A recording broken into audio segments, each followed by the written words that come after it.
We are back. It is the ML Sports Platter brought to you by our great friends over at Stanley Law Offices, Liverpool Physical Therapy, and Chick-fil-A of Cicero. Make sure you stop by for some tenders, fries, and a heck of a lot more. They can also cater your event as well at Chick-fil-A of Cicero. I brought on a longtime buddy of mine from the media world, super successful on all the KRock platforms. It's my man, Josh Grosvent. You can get him on social platforms as well at KRock Josh. Cruising, still doing it. Microphone, comedy, shows. My man, how are you? You look great. I'm great. You probably are one of my longest media buddies, people that I've known. Like a friend who's been in this business. Like I don't know what we must have met over 15 years ago, right? Well, we did. We met in 2010 in May. I was hired and started working with you, and we got a couple of years in, and then the way the business goes, everybody's moving all over the place. But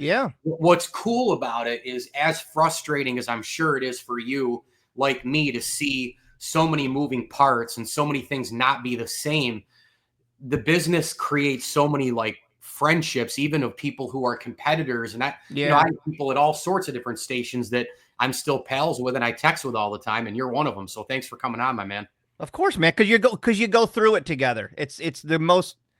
Can I curse on this show? Of course. It's the most fucked up business probably anywhere, and so to go through it with people, it's like, I'm not comparing it to war because it's not as serious as war, but it's like you go through the ups and downs of this business together, and it's like there's only so many people that can relate to it, so you hang on to those friendships. Yeah, no doubt about it. First thing I wanted to start with is you've kind of been.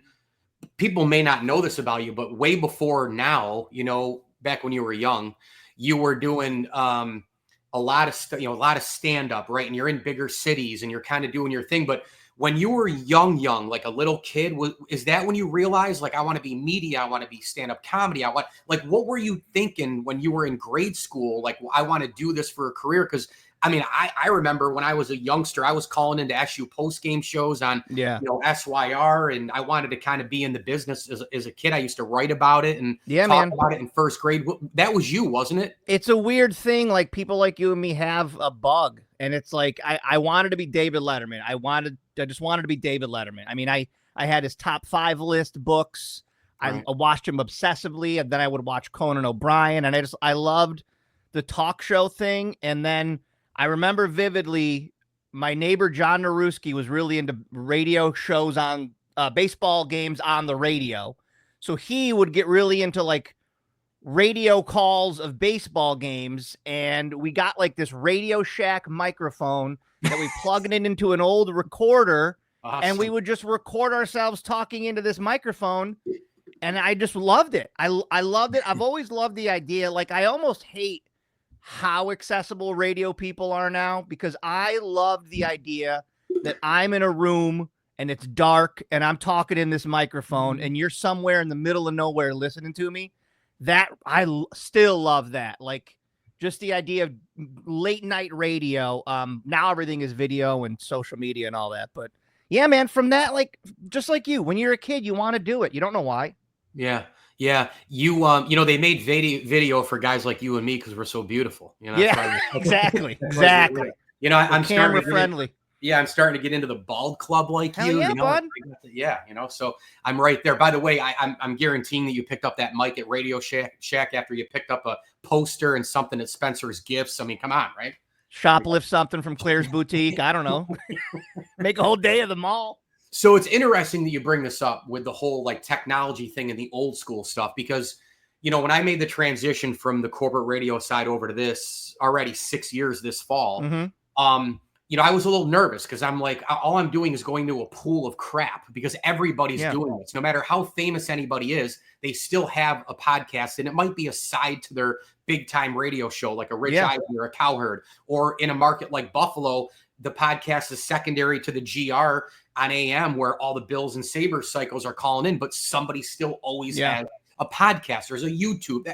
This is what everybody's doing. But you and I are also from the traditional world of mini discs and radio and no video. And we went to college for it. Yeah.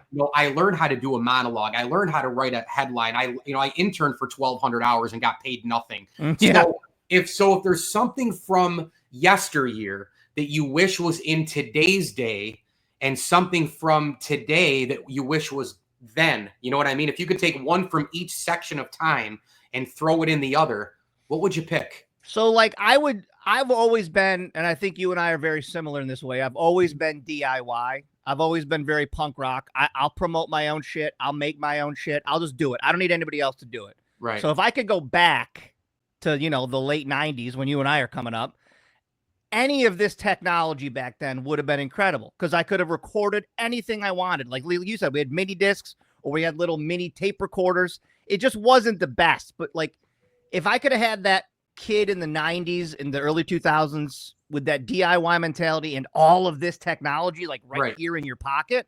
Right. Oh my God. That would have been I'm walking around a Dave Matthews Band concert in Vernon and I'm just filming myself walking. Yeah.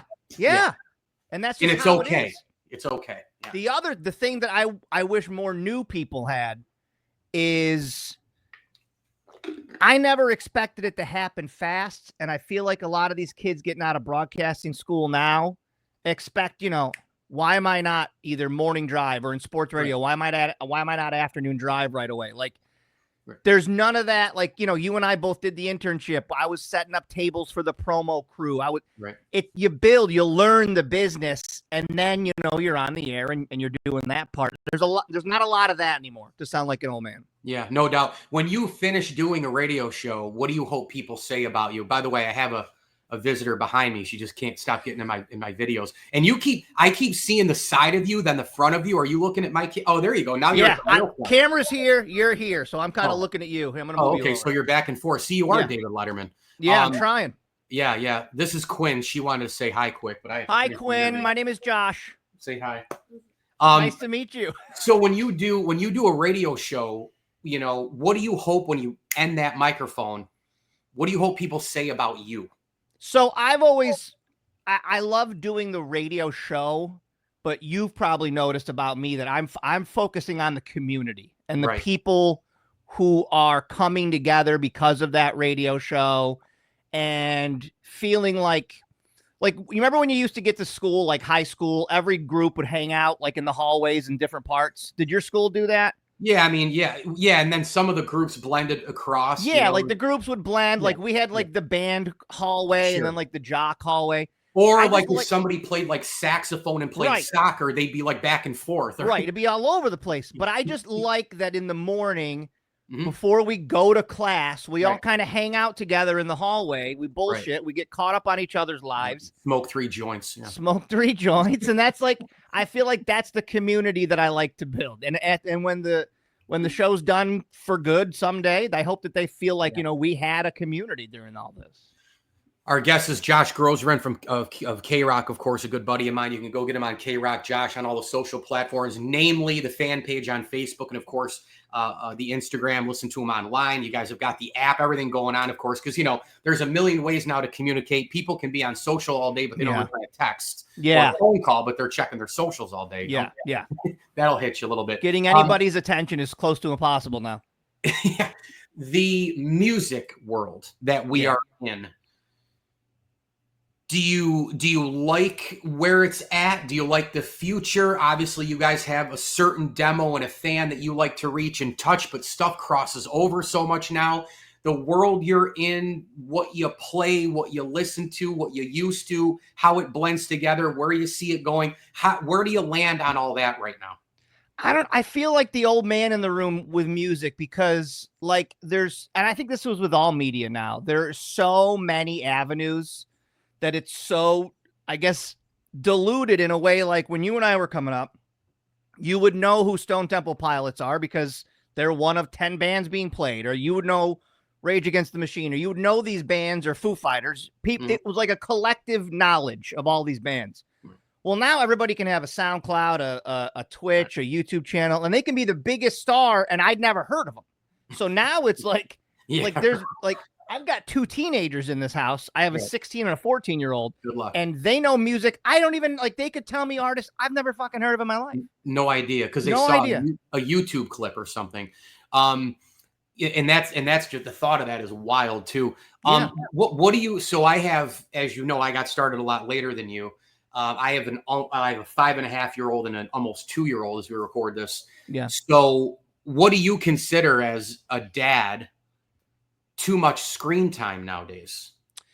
I'm weird with this because we did it, Josh. We grew up on Nintendo and we stayed in front of screens all the time. That's the funny thing about our generation is they're like, oh, these kids are on their screen all the time. Like you just said, we had 2 fucking TVs on. We had a Super Nintendo on, a Sega. We're going to the... We had screens too. Relax. Everybody had screens. I played Sega Genesis sometimes for 4.5, 5 straight hours. I went from NHL 94 to Bill Walsh College Football to Madden. And I mean, yeah, look, I'm screwed up right now, but hey, how much screen time is too much screen time? Plus, Josh, it's evolved into the point where this is what everybody does no matter what. You can't get away, even in schools. You have the appropriate mindset. My wife and I are very similar in this. You're not going to avoid the screens. They're not going away. And there's a lot of parents who are like, no, they get 1 hour a day, blah, blah, blah. That's fine. That's how you raise your kids. We have no limits on screen time, but what we do is we talk to them about what's in there. I mean, and this goes way back.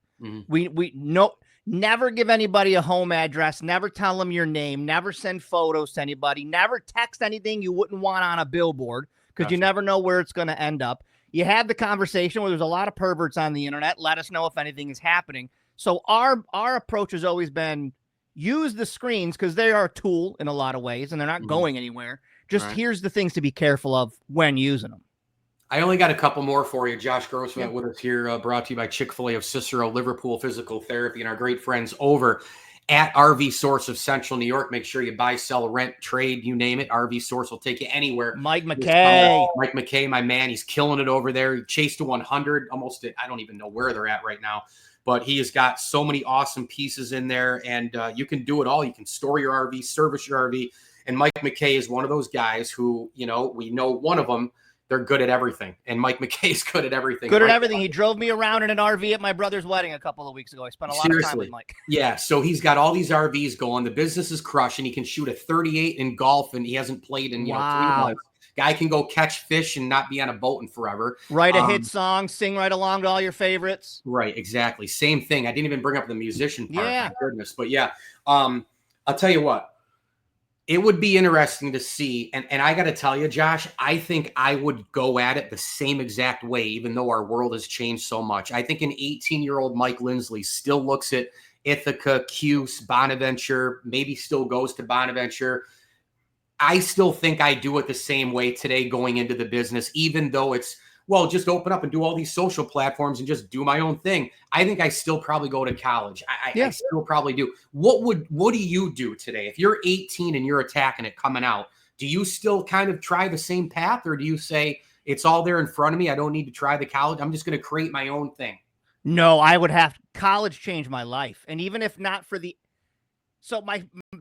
story behind college, if you don't know, for me, was that I went to SUNY Oswego because it's literally the only school that accepted me. No other school accepted me. SUNY Oswego had to because I lived in Oswego County. My parents said to me, we'll help you. They'll split some loans with me or whatever to go try it for a year. If you don't like it after a year, whatever, drop out. So I went for a year. The year ended. I had a blast. I got involved with the radio station. I got involved with different theater things. I was doing kickball leagues. Enjoyed the winter. What's that? Winter was great. Loved it. Great winters up in Oswego. So then the year ends and my parents are like, well, do you want to keep going? And I go, no, I can drop out. And they're like, well, we'll kind of help you if you keep going. And then I just did that year after year. Wow. Till about 3 years in. So what I was doing in college was just taking classes of things that interested me. Because I was like, I'm not going to graduate. I'm just going to learn things that I want to while I'm paying for it. 3 years in, my, I guess not guidance counselor, but advisor is like, hey, you pretty much are on track for a broadcasting degree. You seem really interested in radio. Do you want to finish that out? So I did. And my whole career has just been following the puck where it's going to go. Wow. I didn't know if I was going to be in radio. I was going to move to New York City and be David Letterman. I was going to be on SNL. I was going to be whatever. Well, now I've discovered radio, and radio is interesting to me. And maybe that path that I was set on forever ain't the right path. Mm-hmm. And then kind of throughout my life, I just listen to where it's going and not fight it, I wanted to be on the air, so I start a podcast. The podcast leads to, radio and all that stuff. So it's a mix of having a passion, but also like not resisting where that's going and following that path. Because I see so many friends who will be like, I got to be a stand-up comedian, and they won't do anything else, and they won't listen to like, hey, maybe this opportunity over here is kind of in your wheelhouse. You should try that. And they're so dead set that nothing ever happens. Whereas people like you and I, it's not always fun, but you follow the flow. Is this going to go over here now? Is this going to go over here now? And then, hopefully you make a career out of it. I love that. Yeah, Andy even threw in a little sports thing there, follow where the puck goes. I mean, my God. Hell yeah. It was perfect. The last thing I have for you, I got a couple quick rapid fire questions for you. Where you know how rapid fire goes. You ask, and then you answer as quickly as you can. If I gave you a BMG catalog in the mail, remember those 10 CDs for 10 cents, and then I get a penny, and then all of a sudden you get a bill and you're crapping your pants. Mm-hmm. What 5 are you picking right out of the chute? Of any era?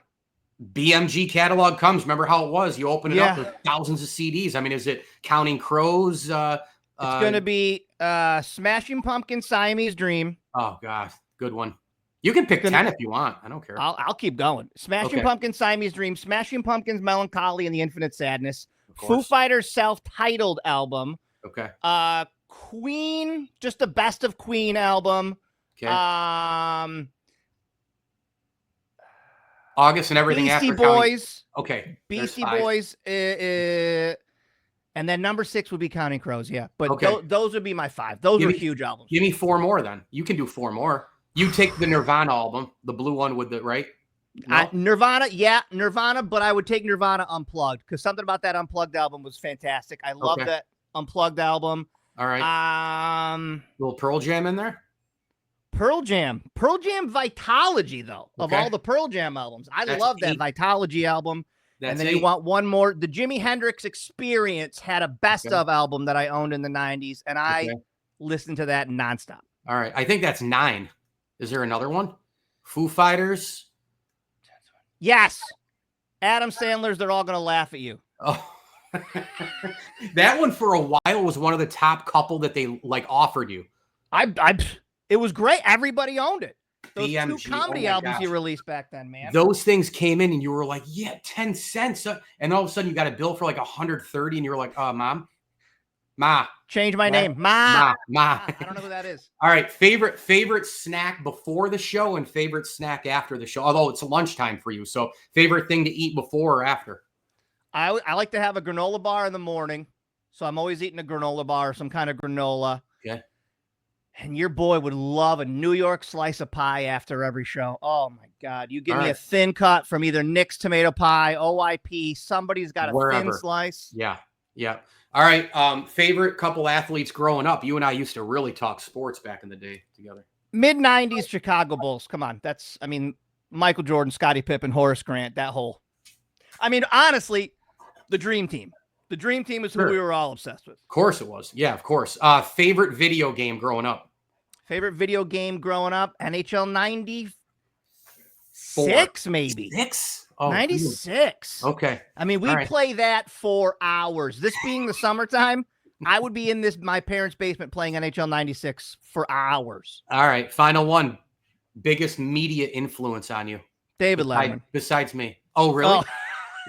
David Letterman was. Okay. I didn't know always. And then close to Mike Lindsley. All right. Very good. I love it. This was a lot of fun, man. It's great to catch up with you. My man, Josh Grosvent, KRock, all over the major platforms. And, of course, KRock Josh, Facebook, Instagram, you name it. All those things that we do now, the social, linking it in. You've done it as well as anybody. I have mad respect for you, as you know. Thanks, bud. Your talent, you're funny. Super conversational on the air, and you've blended all of it together too. On air, off air. It's really been cool to watch you along the way, and we're all brought to you by Chick-fil-A of Cicero and Liverpool Physical Therapy. We'll do it again soon, my man. And of course, you can always let me know the next 10 BMG through text. Okay. Oh, for sure, Mike. For sure. Thanks, buddy. See ya.